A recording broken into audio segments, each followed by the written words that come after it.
Welcome to the Tech Meme Ride Home for Friday, March 5th, 2021. I'm Brian McCullough. Today, Tim Wu joined the Biden administration, and that sound you hear is a collective gulp coming from Silicon Valley. A tweet undo button has been unearthed. Turntable.fm has resurfaced. New data suggests the death of Silicon Valley might be slightly exaggerated. And, of course, the weekend Longreads suggestions. Here's what you missed today in the world of tech.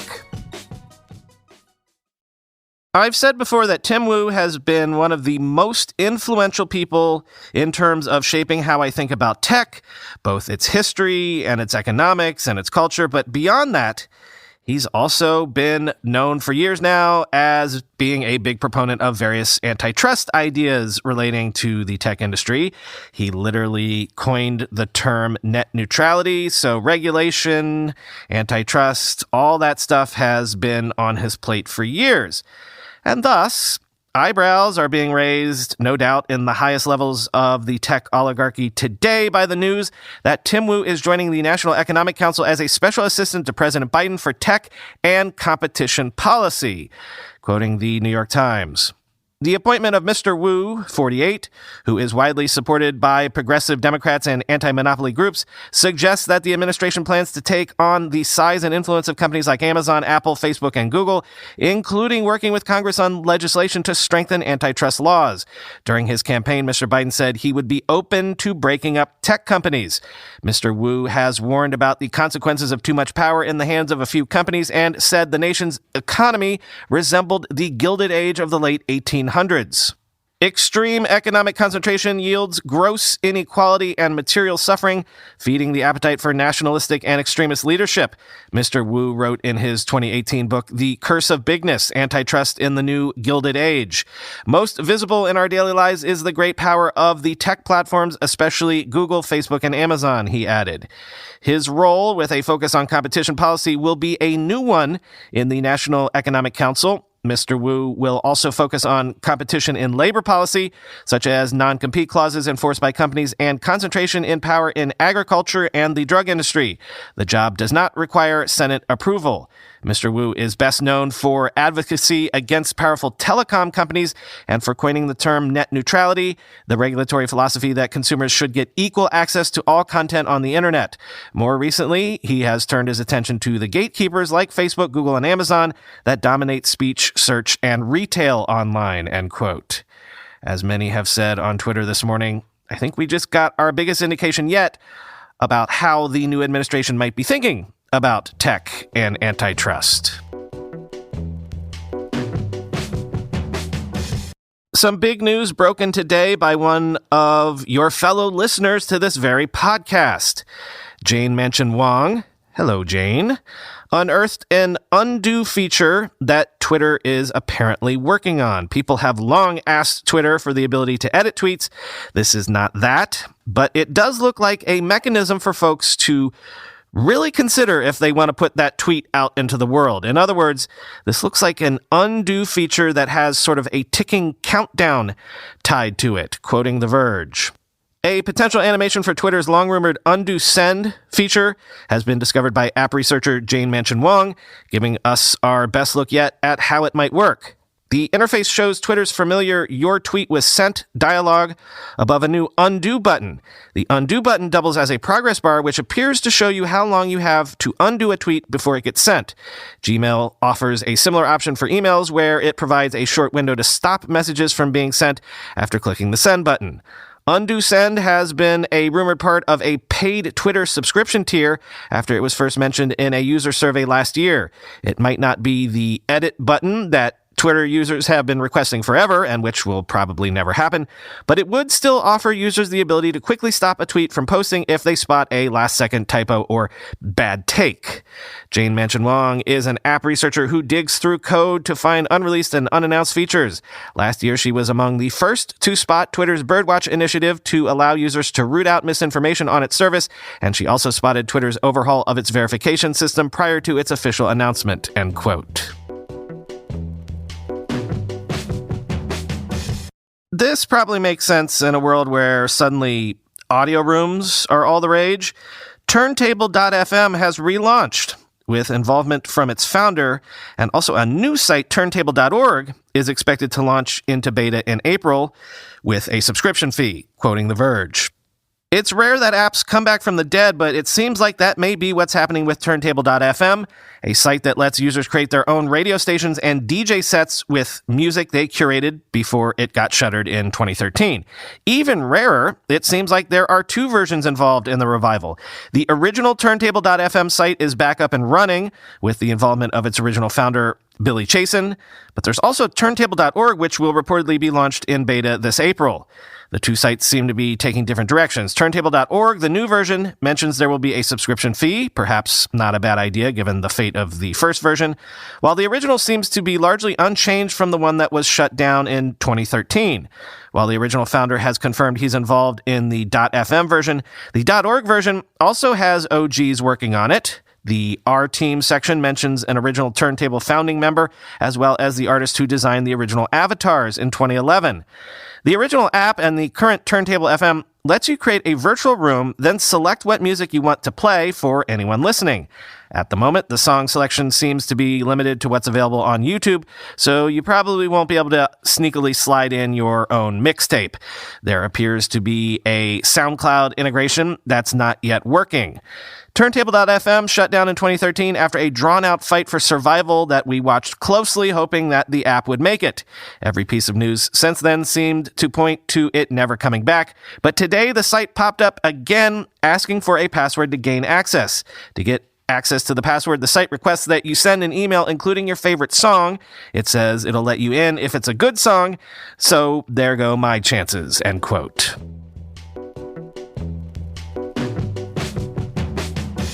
And on the whole topic of if Silicon Valley is over, in quotes, here's some interesting data. A new report from Telstra Ventures says that 96.9% of tech startups stayed in the Bay Area in 2020. Of the 3.1% that up and moved, 21% of them moved here to New York, 21% moved to other parts of California, and 12% moved to Texas. Quoting the former Business Insider, now apparently just known as Insider, quote, "Notably, Austin, Texas was not the city with the most significant growth in startups. Denver, Colorado was at 21% growth. Despite the financial stressors of the pandemic, the survey found that venture capital investment in 2020 was up over 2019 by 4%. And Telstra added it was, quote, Dallas and Fort Worth that had VC's attention with a 66% boost in the number of VC investments made in 2020, end quote.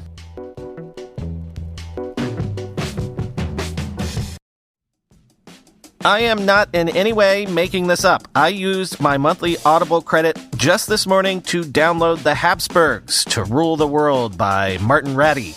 There's not been a good survey of the Habsburg dynasty for decades, and this book looks to be the real deal. I got the Kindle book as well, so I can go back and forth between reading and listening using that Whisper Sync feature that Audible has. I've been an Audible subscriber for years, maybe over a decade. Audible is the leading provider of spoken word entertainment all in one place. At Audible, you can find the largest selection of audiobooks anywhere, and with their newest plan, Audible Plus, you get full access to the popular Plus catalog. Now you can listen all you want to thousands and thousands of popular audiobooks, original entertainment, and podcasts, including ad-free versions of your favorite shows and exclusive series.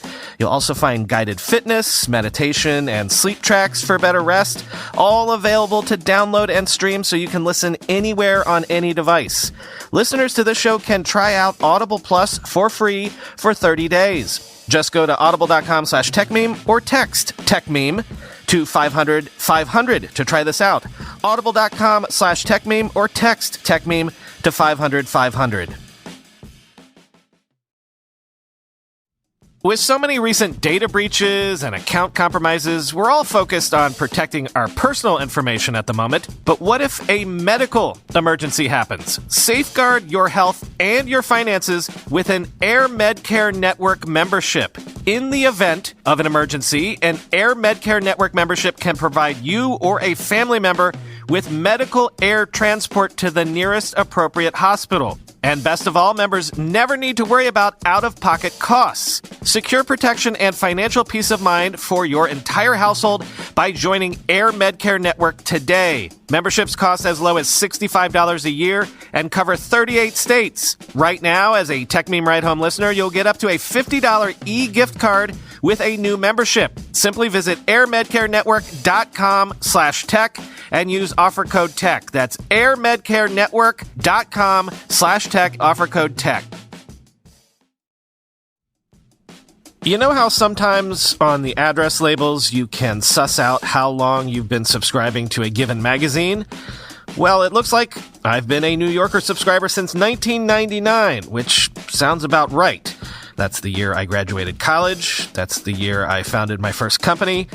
21-year subscriber to The New Yorker I am. That's because in both print and online digital issues, The New Yorker has content from the best writers in America today. Ronan Farrow, Gia Tolentino, Helen Rosner on food, Emily Nussbaum is my Khaleesi when it comes to TV criticism. For a limited time, you can get 12 weeks of The New Yorker for just $6. That's a savings of 50%. Plus, listeners of my show will receive an exclusive tote bag free. Go to newyorker.com/techmeme and use promo code techmeme at checkout. That's NEWYORKER.com/techmeme. Promo code TechMeme to get 12 weeks of The New Yorker for just $6 and a free tote bag. NewYorker.com/TechMeme, promo code TechMeme. Time for the weekend long read suggestions. First up, some analysis from Vox on this concept of the streaming wars and how many seats may or may not be left when the music actually stops. This kind of runs counter to what we've been hearing. Quote, Antenna, a subscription analytics startup, says U.S. consumers subscribed to just 1.5 streaming services in January of 2021, on average. 2 years ago, when streaming services still pretty much meant Netflix and Hulu, that number was at 1.25, which means that even though we've seen a slew of services debut recently, most people still aren't paying for them. And even if they do take out their credit card to sign up, they're likely to stop paying for them after sampling. Antenna, which says it uses data sampled from online bill payment services to assess what people are actually spending money on, has laid out the challenge facing Viacom, CBS, and pretty much every other streamer pretty clearly in the data sets below. But the easiest way of summing it up may be this way. Just about everyone already has Netflix. And Netflix customers were less likely than other streaming subscribers to pay for anything else, which presumably has something to do with the fact that almost everyone has Netflix. It's the streaming starter package. You get it first, and then maybe think about adding something else, end quote. In other words, the people who are, at least as of right now, willing to subscribe to 3 or more services are very much in the minority. Everybody else, including your mother, has Netflix, and that's probably enough for them. The problem will be if the fight for that last seat in our musical chairs analogy is about convincing someone to drop Netflix in order to give another streamer a try. Next, people on Twitter like to dunk on the so-called Twitter summaries guy, whoever it is that ends up writing those descriptions of Twitter's trending topics. Well, it turns out it's not a guy, it's a team, and it's a team led by Joanna Gary, who spoke to Will Aramis at 10, quote, Our really specific role is to make sure people understand what it's about when they see what's trending. I'm trying to find kind of a polite way of putting it, we're attempting to remove the WTF from the trending tab. We want you to know that Betty White is just having her birthday. We don't want you to think, oh no, she has died. Our goal is to give you the gist so you're not spending 5 minutes looking at the trend trying to figure out what it even means, end quote. And Mike Murphy at Protocol takes a look at the race to build vaccine passports. If the prognosticators are right, and at least here in the U.S., the supply ramp-up is going so well that hopefully every adult that wants a vaccine can get one by June, the next question will become, well, summer vacations? How can you prove that you have a vaccine in order to get on a plane or go to a concert or do whatever? Should it be a piece of paper, an app on your phone, QR codes, maybe something on the blockchain? Mike looks at all these possible solutions. Quote, It's entirely possible that as more people start to get vaccinated, vaccine passports start to become the norm. You walk to work, still masked of course, scan a QR code reader in the lobby and are let in. You go out for lunch and your loyalty card app has a discount for in-store shoppers verifying they're vaccinated. Your concert ticket is also tied to Health Pass information that you shared earlier in the day with Ticketmaster. But there are more than a few hurdles ahead of the companies rushing to turn these concepts into realities, end quote. Something I learned from this piece is that places like Hawaii are considering requiring visitors from the mainland to have some form of vaccination passport, so keep that in mind when considering your summer plans. Fast Company has a new spin on rebuilding the cable bundle. What if I told you we need to rebuild the DVR? Quote, in theory, you shouldn't need to record anything when services like Netflix and Amazon Prime make everything available on demand. But now that every big media company has its own streaming service, all that instant gratification has come at a cost. Watching TV now means bouncing between dozens of different apps, each with its own separate menu system, catalog, and watch list. Say what you will about the stodginess of cable, at least it put everything in one place. That's why a tiny company called Fancy Bits, founded by a pair of former GitHub employees, is bringing the DVR back. The company's $8 per month channels service takes video from a wide range of sources, online cable, channel feeds, live streaming apps, over-the-air broadcasts, and even on-demand services like Netflix, and puts it all into one menu. It does this primarily by letting users create their own personal copies of the content, just like an old-school DVR. In doing so, Channels is performing an end run around streaming TV's thorniest problem. While tech titans like Google, Apple, and Amazon are racing to build their own unified TV guides with the blessing of major streaming services, Channels is achieving the same goal by ignoring those companies entirely. It's funny, right? Because what we're building towards is something that was sort of built 20 years ago, says John Maddox, one of Fancy Bits' co-founders. Really, we're just trying to make this single place for people to go and watch their TV that everybody is looking for, end quote. Right, I just want a playlist for just the shows that I have in mind to watch. My own personal mental queue, if you will, even if that spans across several different services. Next, the Wall Street Journal takes a look at Tencent, China's largest tech company, and also the one that maybe still has the biggest overlap with U.S. consumers. Quote, Tencent is best known for WeChat, its ubiquitous do-everything app in China, and is the world's largest video game company by revenue, with hits such as League of Legends and Honor of Kings. Listed in Hong Kong, Tencent's own stock has been driven up by the strong performance of its core activities as the coronavirus pandemic sped up the adoption of digital services in China. Its market capitalization is now close to $900 billion, making it China's most valuable company. The company has also bet extensively on Chinese and overseas startups in areas such as gaming, social media, entertainment, and electric vehicles. That strategy has paid off handsomely as investors have bid up stocks in fast-growing tech companies and lapped up initial public offerings. Quote, I half seriously call it China's best venture capital fund, said Robin Zhu, an analyst at Stanford C. Bernstein. His team estimates that Tencent listed and unlisted investments were worth some $259 billion as of March 2nd, end quote. And finally, in the interest of exploring spaces that most of us might not have experience with, in Input magazine, Britt Young takes a look at being a cyborg, the actual reality of having prosthetics from a first-person perspective. And at least from their point of view, there's a lot still to be done. Being a cyborg might be cool right now because of all the gee-whiz media coverage, but actually having a bionic limb is not all it's cracked up to be. Quote, don't get me wrong, I have been psyched about a new arm too, but the media's coverage of these new kinds of prosthetics has so focused on the initial joy or the incredulity on the idea that lives are changed that they forget to ask if these hands are actually useful and what happens in the weeks and months after the unboxing, because every upper limb amputee, acquired or congenital, has a unique body. Their experiences with prostheses and the prosthetists who provide them vary dramatically, making user experience especially difficult to study. Upper limb prosthesis user dissatisfaction is generally very high, with the majority of users in one recent study reporting very negative experiences. Recent studies report rejection rates, those at which people discontinue using their prostheses entirely, as high as 44%, end quote.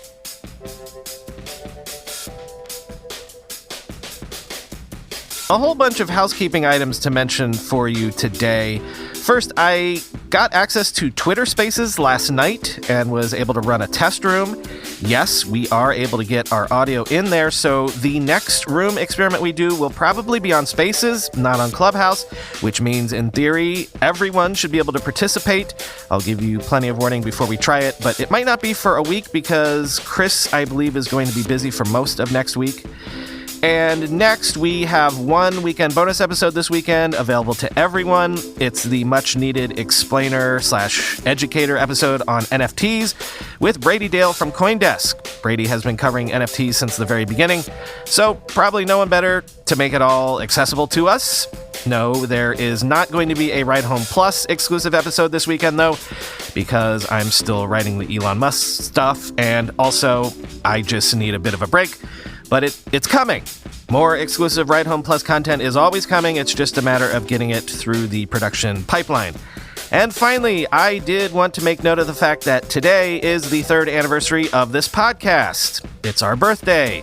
The Tech Meme Ride Home is 3 years old, 855 episodes old, though, of course, that number could be debated. Some of the episodes might have been special announcement episodes or one-offs. And we are approaching 40 million lifetime downloads, but it's harder for me to pin down the exact numbers there, because if you've been with us for the whole time, then you know that we switched hosts a bunch, and especially when we were on Anchor, those numbers were suspect, and we lost a lot of them, so we're definitely north of 30 million lifetime downloads for sure, but how much north? There's a gray area of about 4 or 5 million downloads, so, you know. Anyway, all of that, all of those impressive numbers are, of course, thanks to all of you bringing me into your ears and heads and lives every single day. So thank you so much for being listeners, being members of the Mutant Podcast Army. A year ago, when it was our 2nd birthday, the whole world was just teetering on the edge of blowing up. So let's hope for a much nicer trip around the sun on our way to birthday number 4. Talk to you on Monday.